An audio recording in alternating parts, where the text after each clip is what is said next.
Hello everybody, Danielle here. I'm doing a brief overview of an upcoming game called Fame and Fortune.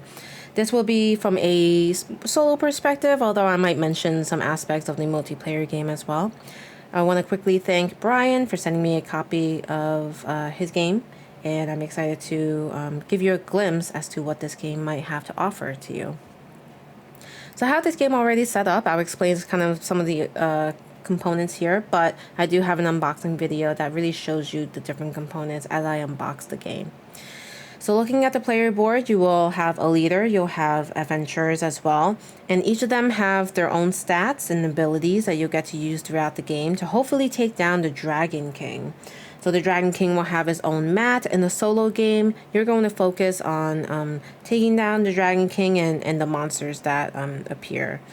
We'll have a chance to do a couple of different actions on your turn, like moving, attacking, and activating your character's abilities. And then up here, you'll also be able to recruit some new characters if you happen to need more characters.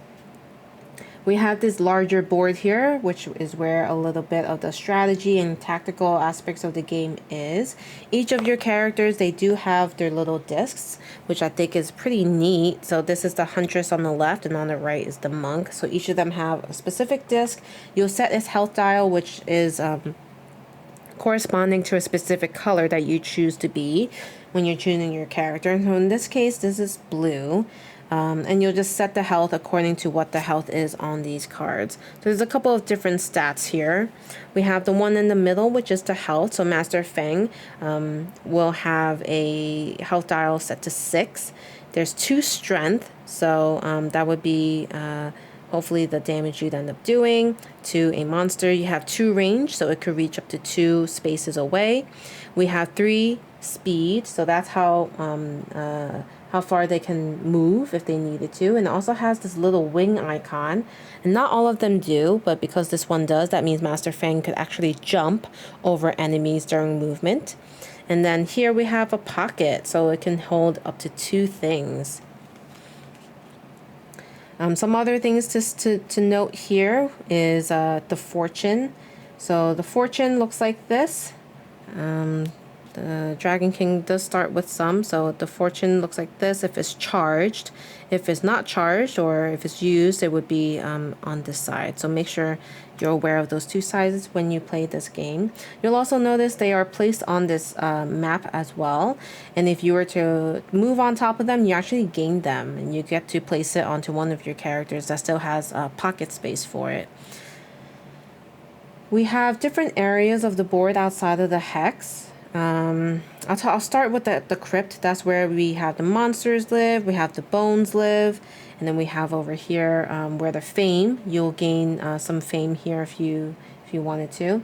We have the library where we house some of the spells, and we have quicken here as one of the spells. Force any 2 allies to shift up to their movement speed. Then we have, let's see, Meteor Shower. You can scry 3 bones and deal X damage to up to 2 characters of your choice, where X is the result scried, and that's pretty neat. So you'll be able to gain some spells. You'll place them into your slot on your board, and you'll be able to use them once per game. And we have some status effects here. Some of them not so good.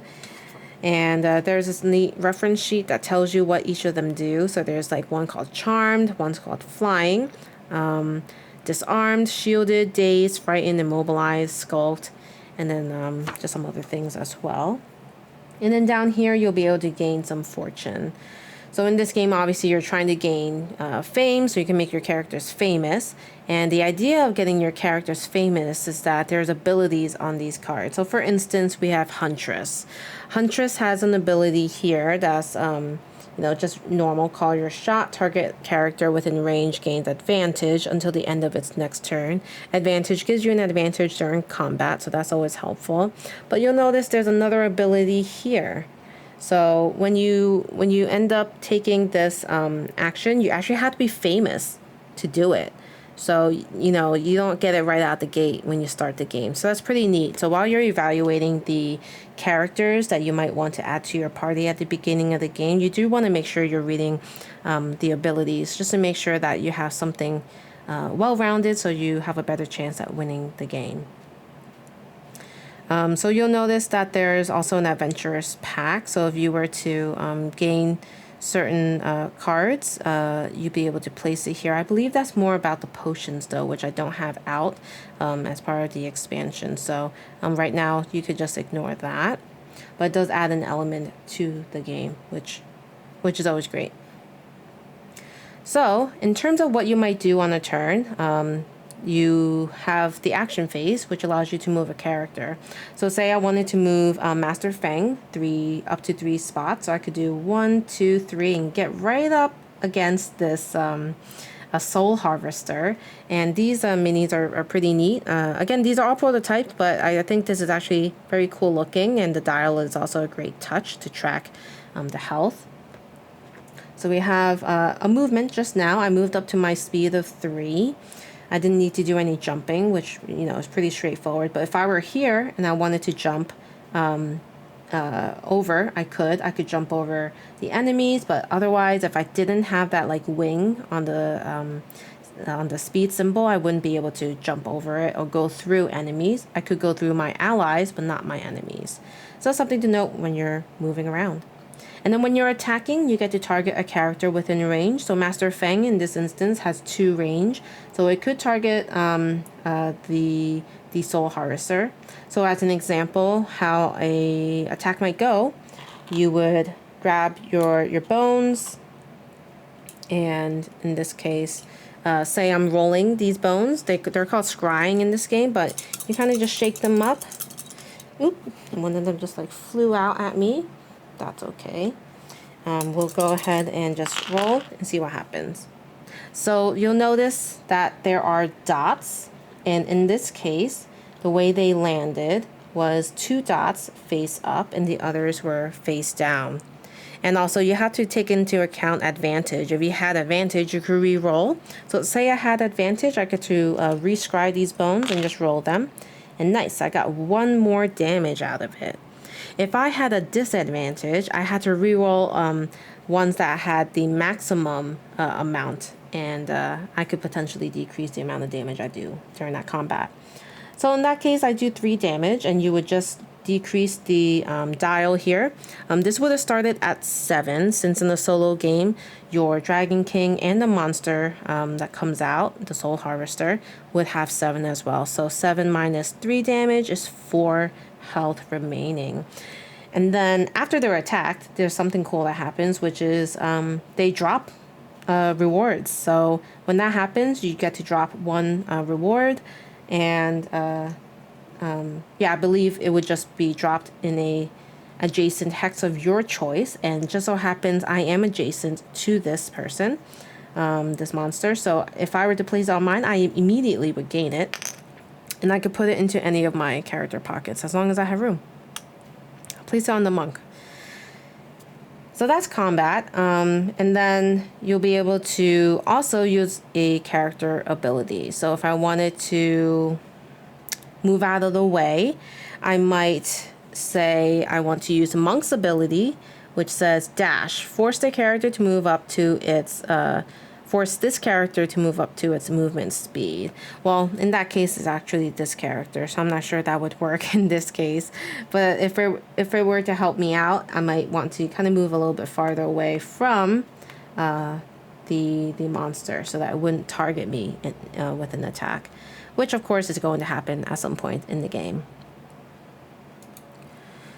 So that would be the player's turn. Then you would focus on the monster. So the master monster gets to take a turn, and in that case you'll use the targeting die. The targeting die you would roll, but essentially it would so it is a d6, and it's supposed to have 2 1s, 2 3s, and 2 2s, basically 2 of each number. And in this case, it is a d6, so it was noted, I think, with the with dots. So I don't know if that makes much sense, but I'll say 1 to 2, 3 to 4, and 5 to 6 would be the values. But in a solo game, you're actually going to always be targeted So it wouldn't really matter about the targeting in the end, but basically when you're playing with the monster master and a player isn't controlling the monster master, you have a targeting die to help with determining who's going to be targeted for that specific turn. So the monster would end up moving up to its range towards the target, which essentially would always be me or one of my characters. Is going to move to attack if possible. So if it's within range, it will attack, and then it'll activate its ability. So it's always going to activate its ability.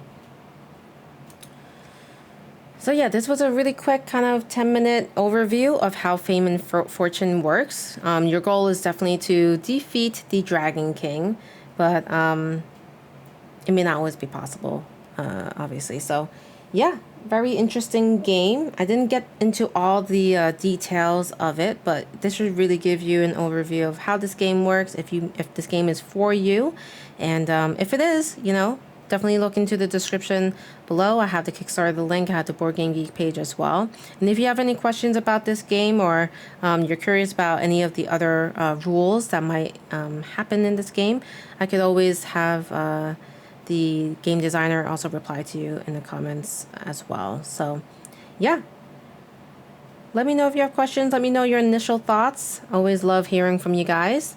If you are not already subscribed, please do subscribe. And again, thank you to Brian for sending me a copy of this game so that I can show you how this game works.